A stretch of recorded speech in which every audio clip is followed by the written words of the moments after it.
Arriving in Kyoto was not the finish line. It wasn't even close. Moving to Kyoto is one thing, but the 1001 logistics required to actually begin living there is another. It required multiple trips to the ward office, not once, not twice, but thrice to register myself with the city. I was starting a new job, so I was learning the ropes. I was adapting to being back in an office environment after 3 years of working remotely, and I got to start learning about Japanese artisan culture, which was really exciting because this would be a big part of my job. But first priority, find an apartment. This actually ended up being pretty straightforward, but there was still some places are too small, some places are too big, and some places are just too damn close to a massive gravesite for comfort. That being said, I was able to find a place that was just right for me. It was actually the first place I saw, and I've been very happy with it ever since. Before I could move in, I had to go through the process of getting the apartment, which involved procuring a signature stamp, which I was told I couldn't sign the documents without.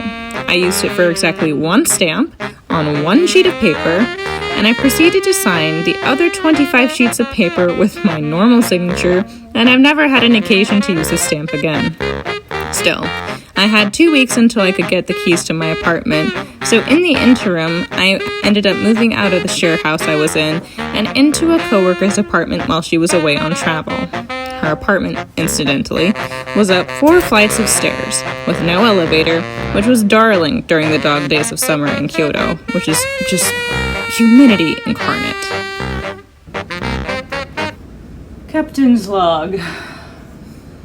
Never not sweaty. And then it was time to lug my suitcases back down because I had gotten the keys to my apartment. I began to move my stuff over piece by piece, slowly transitioning into existing in my own space for the first time in a long time. There was a lot of back and forth in determining what I wanted to do with my space, how I wanted the layout to look, so I distracted myself by beginning the unpacking process.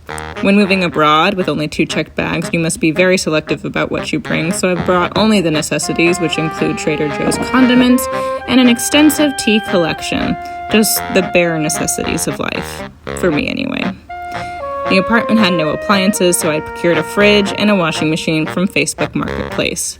This was a mistake, because the washing machine was heinously dirty, and the fridge smelled so strongly of spaghetti that the smell lasted for 5 months.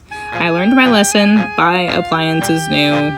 I finally got a mattress, which meant I could start sleeping in a space of my own. This was my first apartment in 4 years.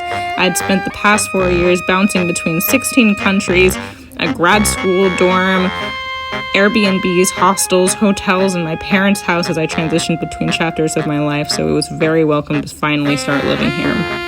I was getting basic furniture in place, and I always write the cost for IKEA assembly service, having learned from experience. Put your pride aside.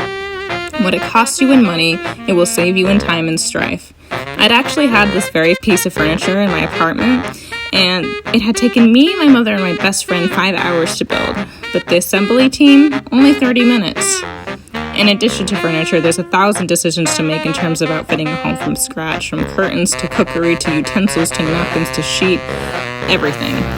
And there's so many decisions and so many things to buy that it ended up in the most intense episode of decision paralysis of my life, which resulted in one of the only 2 breakdowns I've ever had in public, so I can never show my face at the Yotobasha camera again.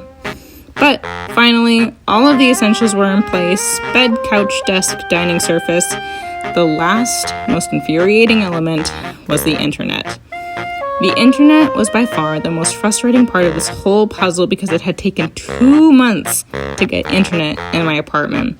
My phone bill for those 2 months ended up somewhere around $300 because it was supporting all of my needs on my laptop, my iPad, and my cell phone, obviously. But once the internet was finally in place, it meant that I was really, actually, truly, officially, for real, living in Kyoto. So, all the pieces were in place. I could finally make the transition from moving to Kyoto to living in Kyoto. Oh my god. That was so stressful. Like, now I can be done. Now I can be done. Now I can be done. I can just live here. Now I can be done and live here. Do you know how nice that is to just live somewhere?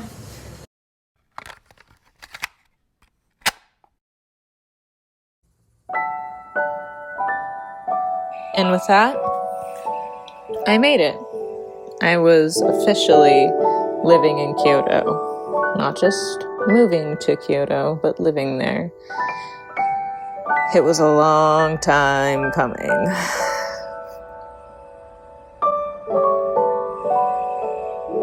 The beginning of the actual living there process was still a little bit coated in the anxiety and stress.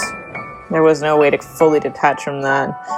But day by day, week by week, I started to unclench and actually pay attention to where I was and enjoy the parts of Kyoto that came with living there.